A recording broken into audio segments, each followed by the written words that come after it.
This is a tutorial on how to log into a Joomla 4 site.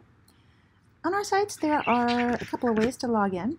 I can either log in the backend, which gives me the whole entire administrator interface, or I can log in the front end.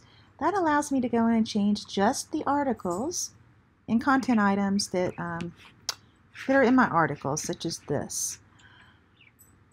To log into the backend, we're going to either be able to type in administrator after any UAB domain, or we can type in login for the front-end logins. If I don't want to type those, there's actually some shortcuts down here on the very bottom footer where you can just select which login you like. So the administrator login looks like this.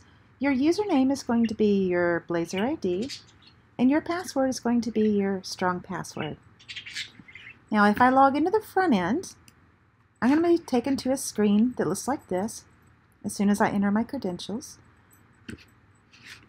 To be able to navigate, I would use my horizontal navigation up here and click on my site.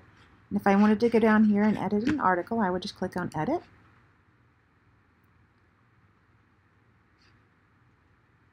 My connection's a little slow. And that will open, eventually, the article in the JCE for us. There we go. And I can go and just make really simple and quick changes that way. Let me cancel out of here. And if I log in the administrator, it takes me to the full entire admin dashboard of the back end of our Joomla site. It is important to know to log into any UAB site, you either have to be on a campus secured network or use our UAB VPN client.